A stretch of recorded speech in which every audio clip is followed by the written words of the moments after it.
বসো বাবা। আমি অন্যের বাসায় সোফায় বসি না। শিউলি, আসসালামু আলাইকুম বাবা। বাবা তুমি বসো, আমি তোমার জন্য চা নিয়ে আসছি।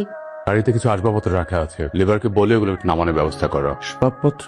ওরা অনেকক্ষণ যাবত ওয়েট করছে, তুই একটু দ্রুত নামানোর ব্যবস্থা করো। সরি বাবা, আপনি ওনাদেরকে চলে যেতে বলুন। কি বলছো? অপেক্ষা করে কোনো লাভ নেই, আসবাবপত্র আমার ঘরে ঢুকবে না। আমি আমার মেয়ের জন্য অনেক কিছু করতে পারি, ওগুলো এনেছি আমার মেয়ের সুখের জন্য।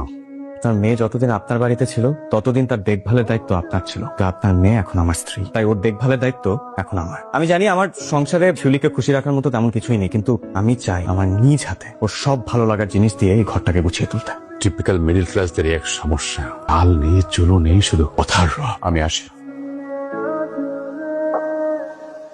এটা কি? পড়ে দেখো। তোমার চাকরি হয়ে গেছে? Yes, congratulations.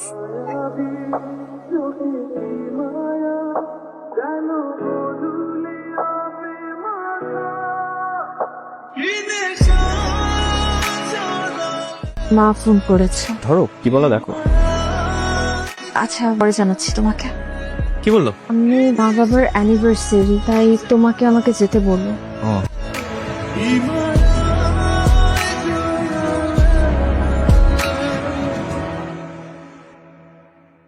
আমার শিউলি মন খারাপ করে থাকবে, তাই আমি মুখ ফাইলে বুঝে রাখবো, সেটা কি হয়?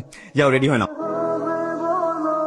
জামাইকে ওই আস্ত ইলিশটা দাও, বাড়িতে কি খায় না খায়। বাবা কিন্তু ঠিক কথা বলছে না, মাছটা ভাইকে তুলে দেন। 70,000 টাকা চাকরিতে ইলিশ মাছ কিনে খাওয়াটা কিন্তু অনেক কষ্টকর। এটা আর কেউ না বুঝলেও আমরা বুঝি, তাই না বাবা? আসলে বাবা জানেন, প্রপার মানি ম্যানেজমেন্টটা করতে পারলে না 17,000 টাকাতেও মাছ মাংস খাওয়া যায়। আমরা হয়তো এত বড় মাছ প্রতিদিন খাই না, তবে সপ্তাহে 2-4 দিন তো খাওয়াই হয়। ওই যে বাবা একটা কথা আছে না, পড়লো কথা সবার মাঝে, যার কথা তার প্রাণে বাজে। এখানেই ভুল করলে ছোট ভাই। আমার হয়তো টাকা পয়সা না, এখানে বুদ্ধিটা আছে। তুমি জানি কি একটা ফোন চালাও, ওই যে আইফোন 16 প্রো ম্যাক্স। শুনেছি এটার নাকি বিশাল বড় স্পেস, মানে মেমোরি অনেক বড়। তো এই ফোনটার মেমোরির মতো নিজের মনটাকে একটু বড় করতে শিখো। দেখলেন বাবা, ভাই কিন্তু রীতিমতো আমাকে অপমান করলো। এভাবে আর যে খাওয়া যায় না। ও বসো বসো। কোনো দুষ্টুমি করছো? বসো তো। আচ্ছা না, আমি খাওয়া দাওয়ার পরে কিছু খাবার ওদেরকে প্যাকেট করে দিও। রাতের খাবার অন্তত পক্ষে আমার মেয়েটার কষ্ট করে পাক করতে হবে না। নিজের সংসারে রান্না করাটা তো কঠিন কোনো কাজ না বাবা। আর আমি তো বেশ আরামেই আছি। হ্যাঁ সেটা তো তোকে দেখিয়ে বোঝা যায়। শিলা তোমাকে আর খেতে হবে না, ওঠো। হ্যাঁ কি বলিস তুই?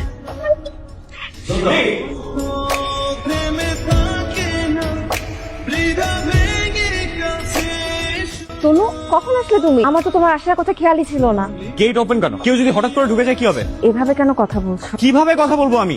হ্যাঁ, সারাদিন তো থাকো শুয়ে বসে আড্ডা দিয়ে। এসব কি বলছো তনু? দেখো আন্টি এসেছে। তনু কেমন আছো তুমি? কেমন আর থাকবো, আপনারা কেমন রাখছেন? সারাদিন তো এর কথা এর কানে, এর কথা এর কানে। আচ্ছা আপনারা এত অবসর সময় পান করতে, হ্যাঁ? কোত্থেকে আসে এত সময় আপনাদের? এসব কি বলছো তুমি? তুমি বুঝে বলছো? হ্যাঁ আমি যা বলতেছি বুঝেই বলতেছি, আমার জ্ঞান দিতে আসবে না। গেট লাগাইতে পারে না, আবার জ্ঞান দিতে আসছে আমার।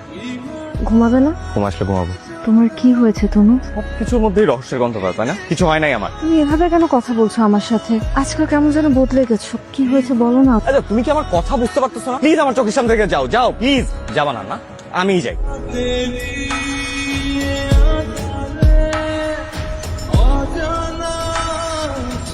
হ্যাঁ দোস্ত, আমি না তোকে একটা ছবি পাঠিয়েছি, একটু দেখে আমাকে বলবি যে এই মেডিসিনটা কিসের জন্য ব্যবহার করা হয়?